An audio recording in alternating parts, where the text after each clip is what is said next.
Pajjiżna għandu l-inqas rata ta' nies fl-Ewropa li jinsabu fit-taqsima għal kura intensiva minħabba l-COVID-19.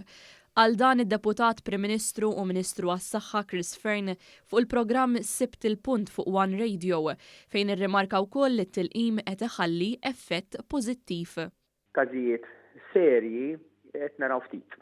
Jiġifieri l-fatt li għandna daqstant nies imlaqmin bil-booster u għandna immunità għolja fil-komunità qed tfisser li fl-istorji tagħna waqt li qed ikun hemm każijiet mhux qed ikun hemm każijiet esaġerati li qed jispiċċaw fl-ITU.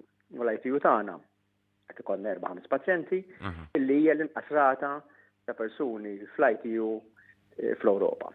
Id-Deputat Prim Ministru spjega wkoll ir-raġuni wara żieda fil-każijiet ta' COVID-19. Is-sitwazzjoni tal-COVID, Manuel, f'Malta hi bħalma hi fl-Ewropa, ġifieri li reġa' kien hawn żieda fil-każijiet minħabba żewġ raġunijiet. Waħda mir-raġunijiet hi bla dubju illi kif tneħħu ħafna mir-restrizzjonijiet mhux Malta biss imma l-Ewropa kollha kien hemm iżjed taħlit ta' nies.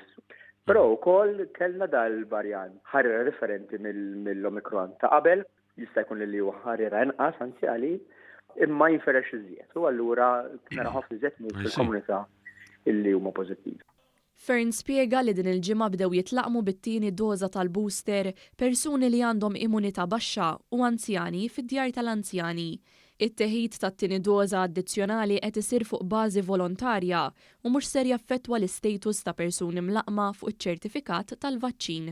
L-ġimgħa li ġejja, ġifieri l-ġimgħa ta' wara l-Easter, ħanibdew ukoll nagħtu t-tilqima tieni booster lil dawk il-persuni kollha fis-soċjetà li għandha 80 sena u fuqhom. U mid-ġimgħa li ġejja ħajbdu jirċievu l-invit ħafna drabi ħajkun viċin id-dar tagħhom, ġo xi berġa' jew ħaġġet tas-saħħa viċin il-komunità tagħhom biex dawn l-anzjani wkoll nofrulhom it-tieni doża tal-booster.